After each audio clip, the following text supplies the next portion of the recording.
Retrouvez Bismart sur la REF avec Diosiassi, leader européen du conseil et du courtage d'assurance dédié aux entreprises.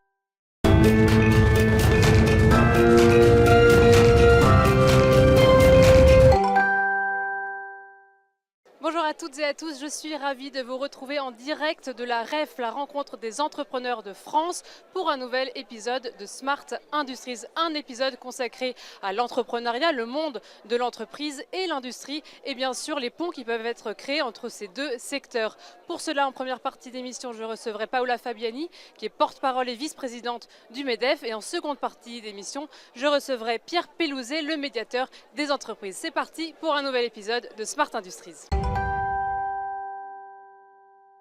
Et pour cette première partie d'émission, je suis ravie de recevoir Paola Fabiani, qui est fondatrice et présidente de Wescom, des centres d'appel relocalisés en France, vice-présidente et porte-parole du MEDEF. Ensemble, nous allons voir comment le MEDEF accompagne les entreprises industrielles face aux grands défis d'aujourd'hui. Merci beaucoup d'être avec nous. Bonjour, merci.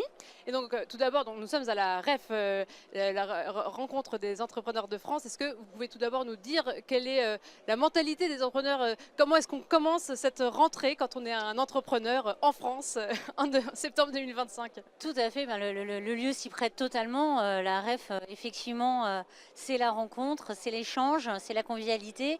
Et effectivement, c'est aussi, on voit que les entrepreneurs sont assez dubitatifs par rapport au climat, à la fois économique, politique, géopolitique. Et donc, à la fois avec quelque part des angoisses sur l'investissement, des angoisses sur la suite, la taxation, et puis sur bien sûr les possibilités de développement économique. Oui, c'est vrai que l'été a été quand même chargé en actualité, donc j'imagine que tout ça, ça ne permet pas forcément de rentrer facilement de ses vacances. Je pense que l'entrepreneur est naturellement, en tout cas je le crois, profondément optimiste et essaye, et l'a prouvé cette année encore, notamment avec des taxations encore plus importantes sur les entreprises qui ont été augmentées, sachant qu'on est quand même le pays le plus taxé de l'OCDE. Les entreprises françaises sont les plus taxées de l'OCDE, mais effectivement, on voit bien à la REF aussi cet optimisme qui caractérise les dirigeants, les entrepreneurs, à se dire on y va, on va essayer d'avancer dans un climat pas simple. Et quoi qu'il arrive, on va trouver des solutions.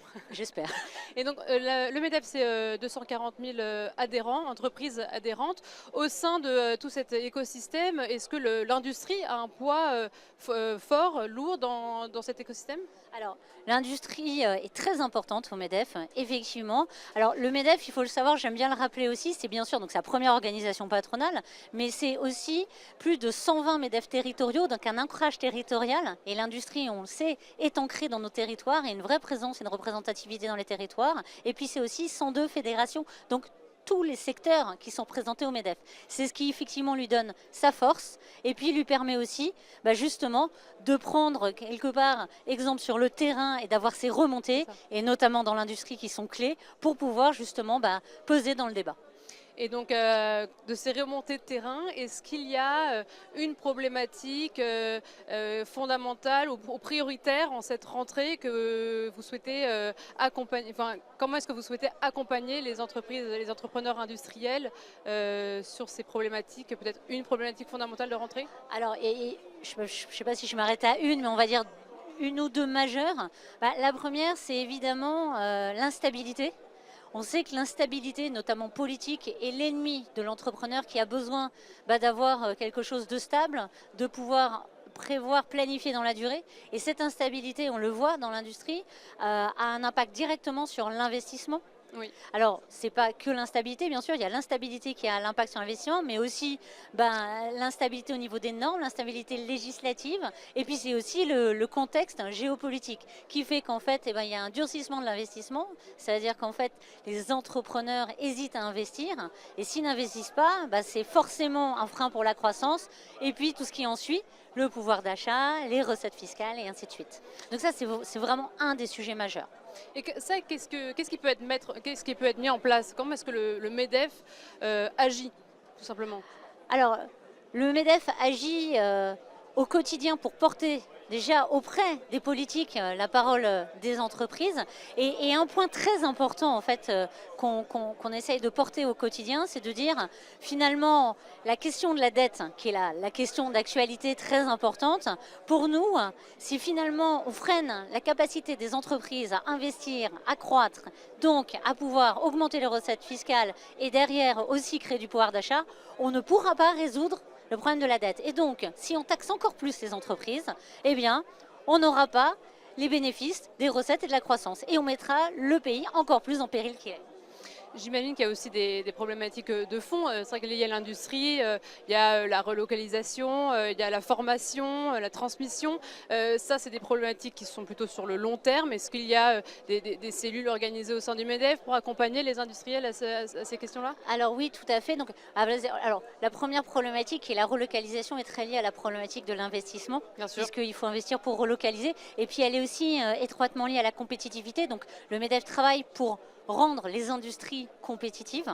C'est un vrai sujet, c'est surtout d'un point de vue taxation dont on parlait, puisqu'on n'est pas finalement sur une île déserte, on est dans une compétitivité européenne, voire mondiale. Donc comment rendre nos industries plus compétitives pour leur permettre de se pérenniser, de se démultiplier. Derrière donc la relocalisation. Deuxième, les compétences. Effectivement, la pénurie de compétences, on travaille sur l'orientation, notamment l'orientation des jeunes. Alors à titre d'exemple, on est partenaire au WorldSkills, qui est très important. Pour les WorldSkills, permettre de mettre en avant à travers tous les métiers, mettre en avant les talents de chaque région, mais les talents ensuite français, puisque c'est une compétition au niveau mondial, pour les jeunes, pour montrer qu'il y a un certain nombre de métiers qui sont tout à fait accessibles et potentiellement avec beaucoup d'avenir pour les jeunes, notamment dans les métiers industriels. Donc c'est un vrai sujet. On travaille aussi sur l'orientation. On a fait 15 propositions sur la réorientation il y a 6 mois, très importantes. Et dans la réorientation, le sujet, c'est comment rapprocher l'entreprise des jeunes pour, un, casser les idées reçues, deux, faire découvrir les métiers, notamment encore une fois les métiers industriels, et ça passe par des visites d'entreprise, ça passe aussi par des témoignages dans les écoles, ça passe par finalement rapprocher le milieu éducatif des entreprises qui connaissent leurs besoins, et pour demain finalement inciter les talents d'aujourd'hui à s'engager dans les métiers, notamment industriels. Et puis, sur le troisième sujet, finalement c'est un peu l'ensemble de tout, c'est comment faire en sorte de rendre les entreprises performantes, compétences, rentabilité, croissance, investissement. Un point juste qui me semble important, l'Allemagne a démultiplié sa politique sur l'investissement. Nous, elle est actuellement plutôt en récession et on voit que ça peut porter ses fruits. Donc c'est important pour nos industries qu'on leur mette les moyens et les conditions nécessaires à ce qu'elles puissent investir. Et j'imagine que le sujet des droits de douane a pu être important, que vous avez saisi cette question. Comment est-ce que vous la saisissez au MEDEF? Et est-ce que j'ai cru comprendre que le MEDEF agissait aussi pour l'internationalisation des entreprises. Est-ce que les relations avec les États-Unis vont être différentes à partir de maintenant? Comment est-ce que les industriels voient l'avenir avec leurs échanges avec les États-Unis? Alors, le MEDEF est très actif, notamment, et c'est important peut-être de le souligner, à l'Europe, très fortement depuis la nomination en tant que président de Patrick Martin, a énormément renforcé sa présence, notamment à Bruxelles, parce qu'on sait qu'à Bruxelles, ça se passe en étant présent, et aussi en renforçant nos liens avec nos homologues des différents pays européens, donc italiens, espagnols, allemands, et puis tous les autres, de façon à peser dans le débat. Donc ça, c'est déjà une façon d'influencer la géopolitique. Effectivement, si on revient spécifiquement sur les droits de douane, on n'est bien évidemment pas satisfait du taux qui a été appliqué. Ça aurait pu être pire, mais malheureusement, effectivement, et on le dit, des entreprises vont avoir des difficultés importantes dans l'export. On va être là pour essayer de les accompagner, pour rendre des conditions plus favorables, et ça passe par l'Europe. Ça passe par une réponse ferme de l'Europe. Il va y avoir une table ronde justement sur l'industrie. On va parler de souveraineté, de compétitivité. Quelles seraient les mesures phares donc justement les entreprises adhérentes au MEDEF auraient besoin? Très concrètement, moins de taxation, une capacité à investir plus importante, avec un coût du travail, alors au moins stable, si c'était dans un monde parfait, plus bas, qui permettrait derrière d'enclencher la machine, d'embaucher plus, et puis bien sûr, encore une fois, de maximiser les compétences. Donc le chemin pour arriver, le parcours de formation. D'accord.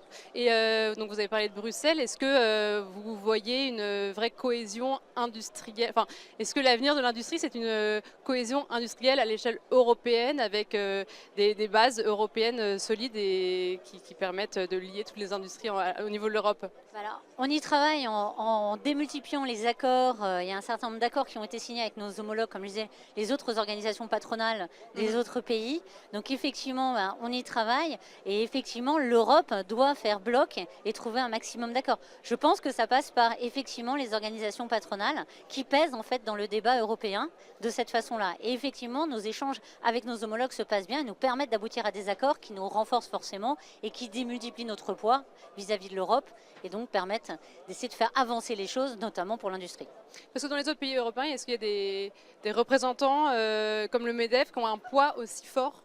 Alors oui, oui, tout à fait. Si je prends l'exemple de l'Italie avec Confindustria, Italie très industrielle, tout à fait. On a l'exemple aussi de l'Allemagne et de tout, l'Espagne, donc je ne vais pas vous citer à chaque fois, mais Oui. effectivement, oui, tout à fait. Il y a vraiment ça et je pense qu'on est justement avec un travail que porte Fabrice Le Sachet, autre vice-président en charge de l'Europe. Effectivement, on est en train de renforcer ces liens et en train de signer des accords, comme des accords sur, on a fait un accord sur l'énergie, on a fait différents accords très importants pour justement quelque part faire bloc, comme je le dis, et ça passera par ce dialogue pour essayer de faire bouger le curseur dans l'intérêt des entreprises françaises et des industriels français.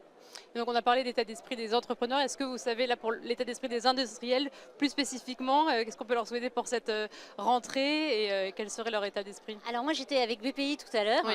donc effectivement il y avait beaucoup d'industriels présents de tous les territoires, puisque c'était un aparté à la rêve qui se fait. Et effectivement oui, ils sont finalement comme les autres entrepreneurs dubitatifs par rapport au contexte, au climat. Ce qu'on peut leur souhaiter, c'est effectivement, par contre ils sont très innovants. Et moi, là, je discutais justement avec une entreprise qui a créé des pompes à chaleur, mais dont l'énergie s'alimente par le son. Par le son? Par le son. Oui, d'accord. Donc effectivement, alors par le son, je ne pourrais pas vous expliquer le mécanisme, il a fait beaucoup mieux que moi, mais c'était vraiment intéressant. Ils sont les seuls à faire ça. Apparemment, toutes les pompes à chaleur, notamment chinoises et autres, ne fonctionnent pas avec cette logique-là. Et donc, ça permet beaucoup de bénéfices, beaucoup moins de consommation d'énergie, puisqu'on utilise, ils transforment le son en énergie, en fait. Ça me prouve encore une fois que les entreprises françaises industrielles ont vraiment un talent d'innovation important, ont vraiment des idées. Donc ce qu'on peut leur souhaiter, c'est qu'elles continuent à innover, et moi je crois qu'elles vont le faire, mais en même temps, créer encore une fois le climat pour qu'elles puissent le faire. C'est ça, innover, ça fonctionne seulement si on a le soutien derrière. Et qu'on ne taxe pas plus. Comment? Et qu'on ne taxe pas plus pour avoir plus d'investissement à ce niveau-là. Merci beaucoup Paola Fabiani. Je rappelle donc que vous êtes présidente fondatrice de Wescom et que vous êtes vice-présidente et porte-parole du MEDEF. Merci.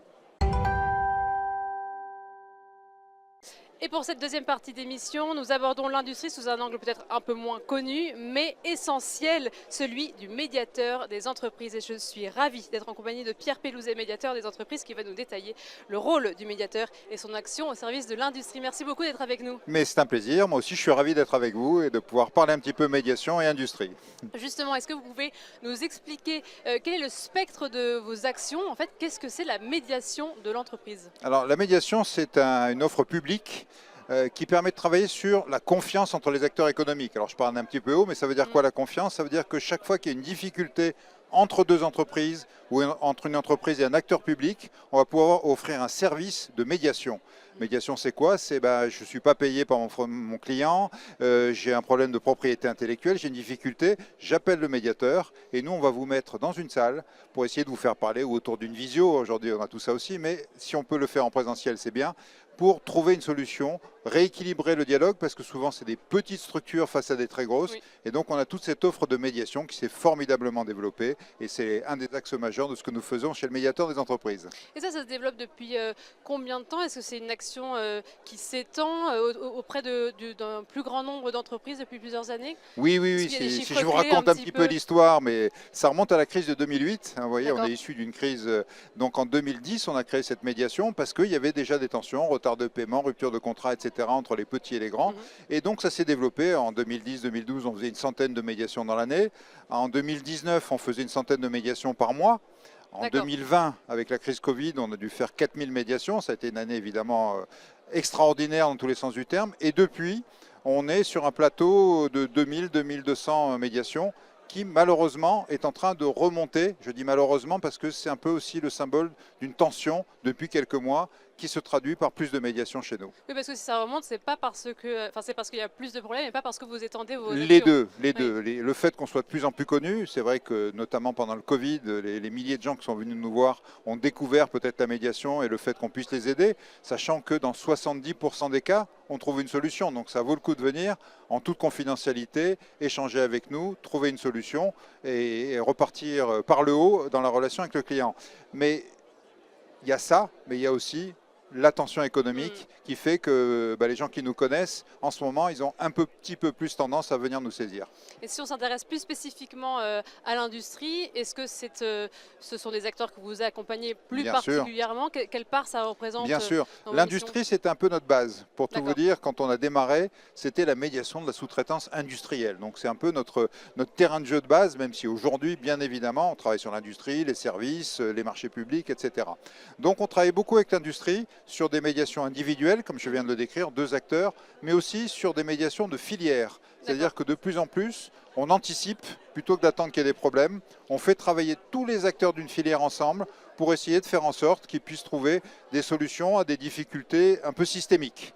Donc on va travailler avec l'aéronautique, on va travailler avec le ferroviaire, on va travailler avec le nucléaire, avec la cosmétique, vous voyez, des secteurs extrêmement divers qui ont des problèmes divers. On a eu des sujets sur les matières premières, on a eu des sujets sur l'énergie, on a eu tout un tas de sujets dans les 4 années notamment qui viennent de se passer. Et nous, on les accompagne pour qu'ils puissent se parler entre eux. C'est pas souvent finalement que tous les acteurs d'une filière, du plus amont au plus aval, arrivent à discuter entre eux, à se parler et à anticiper les problèmes pour trouver des solutions. Et ça, on le fait volontiers avec eux. Et justement, vous en avez cité quelques-unes. Est-ce qu'il y a des problématiques qu'on va retrouver plus spécifiquement dans l'industrie? Quelles sont-elles? Oui, alors ça dépend des industries. Prenez l'aéronautique. Peut-être des secteurs qui sont aussi. L'aéronautique, un secteur formidable, mais Ouais. tellement formidable qu'il y a un sujet de croissance. Oui. Quand vous êtes en forte croissance, derrière, il faut que les petits, les moyens suivent. Et donc, ils ont besoin de trésorerie. Un de nos sujets majeurs, c'est les paiements de factures. Évidemment, si les gros oublient, pour le dire gentiment, de payer en temps et en heure les moyens et les petits, derrière, vous avez des petites entreprises qui se retrouvent en tension de trésorerie. Donc, on travaille sur des filières comme celle-là. On travaille beaucoup, par exemple, en ce moment, sur ce qu'on appelle la BITD. Base industrielle et technologique de défense, évidemment dans le cadre de la montée en puissance de tout l'armement en France. Même sujet, une grosse montée en puissance, sujet de trésorerie, travail qu'on fait avec eux. Donc vous voyez, sur tous les secteurs, on a bien sûr aussi des secteurs qui sont plus en difficulté comme l'automobile et autres. Là, on est plus sur des sujets de tension parce qu'il y a des difficultés, il y a des changements de modèle, etc. Là aussi, il y a besoin de dialogue et on est là pour accompagner ce dialogue. Oui, vous avez cité donc l'aéronautique, l'automobile, ça ce sont les secteurs oui, nucléaire, gros travail avec le nucléaire, qui sont des gens avec qui on travaille formidablement, qui eux aussi sont dans une évolution de modèle. Il y a eu un creux du nucléaire et maintenant il y a un regain du nucléaire. Là aussi, il faut accompagner ces baisses et ces montées. La cosmétique, je vous parlais de la cosmétique tout à l'heure, un secteur, on se dit tiens, la cosmétique, oui, c'est un secteur industriel, la cosmétique. Quand on fabrique des parfums, des crèmes, etc., il faut fabriquer des produits chimiques et ensuite les mettre dans des pots. Il y a de l'emballage, il y a de la distribution. Et là aussi, il y a des sujets. Quand le prix du verre flambe, le prix du packaging flambe. Quand le prix du carton flambe, le prix du packaging flambe. Donc vous voyez, là aussi, on a beaucoup travaillé avec eux et on continue à travailler avec eux pour essayer d'adoucir, de créer du dialogue, de faire en permanence qu'ils soient autour de la table et qu'ils puissent trouver des solutions entre eux plutôt que les uns contre les autres. Et comment ça se passe concrètement? Est-ce que vous auriez par exemple un exemple à nous donner d'une situation qui s'est dénouée grâce à vous? Comment est-ce qu'on vous sollicite? Comment ça se bien passe sûr. autour de la table? Prenons la situation la plus classique. Vous êtes une PME, un artisan du monde industriel ou pas, et vous avez un de vos gros clients qui tarde à vous payer. Et ça vous ennuie, c'est un gros client, vous ne voulez pas le perdre, donc vous ne voulez pas vous fâcher avec lui. En même temps, vous avez besoin de l'argent, une facture de 10 000, 20 000, 30 000 euros. Pour un petit industriel, ça peut être son salaire, ça peut être l'URSSAF qu'il faut payer.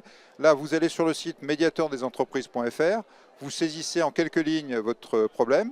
Un médiateur ou une médiatrice la plus proche de chez vous, on en a une centaine sur tout le territoire, donc il y en a un pas loin de chez vous, vous appelle, vous écoute en toute confidentialité, et quand vous êtes prêt, vous allez chercher l'autre partie, lui expliquer c'est une médiation, c'est confidentiel, c'est gratuit, c'est un service public, il faut en profiter et ça peut vous aider à sortir par le haut de la difficulté.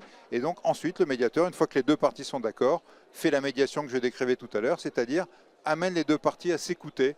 C'est pas toujours facile de s'écouter dans notre pays, on a du mal à s'entendre et petit à petit à trouver une solution à leurs problématiques et ça marche, comme je vous le disais, 70% de réussite, plutôt bien. Et généralement, ça dure combien de temps tout ça? C'est très variable? C'est rapide, c'est Ah oui, rapide c'est en fait. rapide. Oui, parce que on ne s'attend pas à ce que ce soit rapide. c'est rapide en général, en moins de 2 mois, la plupart des médiations sont résolues. Et j'allais presque dire, quand ça dure trop, c'est que ça ne va pas marcher.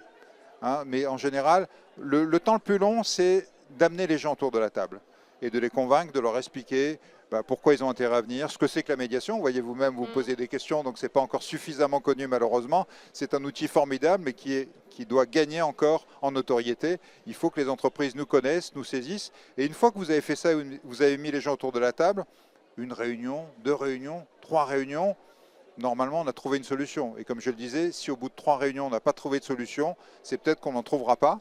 Et là, le médiateur ou la médiatrice dit, bon, d'accord. Là, c'est passé à la justice?